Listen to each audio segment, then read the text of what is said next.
সকল সদস্যদের দৃষ্টি আকর্ষণ করতে চাই, এই হাকিম হাওলাদারকে কে কুপিয়েছে তার বিচার আমরাও চাই ইনশাআল্লাহ। কারণ আব্দুল হাকিম হাওলাদার পটুয়াখালী গিয়েছে দিনের বেলা, কাটাশিয়া বাজারের অসংখ্য মানুষ সাক্ষী রয়েছে, সকলে প্রত্যক্ষদর্শী, সকলের সামনে দিয়ে তিনি সুস্থ মানুষ পটুয়াখালী গিয়েছে।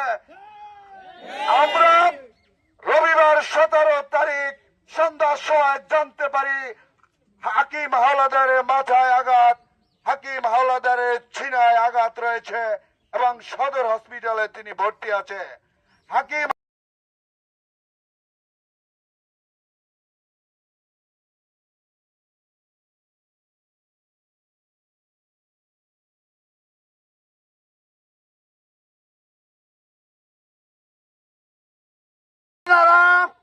আমাদের সারা বড়বিঘা ইউনিয়ন তদন্ত করে দেখুন মিডিয়ার ভাইয়েরা।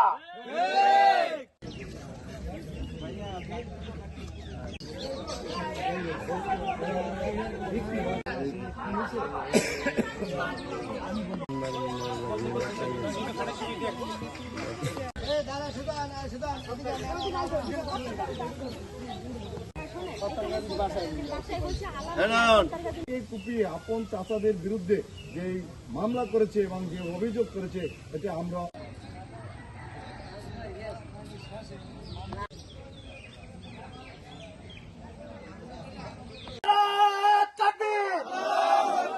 মিথ্যা মামলা, মিথ্যা চাই, ভোটার চাই। মিথ্যা অভিযোগ দিয়েছে। আপনি শুধু আমি নয়, বড়বিঘা ইউনিয়নের এই ঘটনা ভোটার চাই, ভোটার চাই।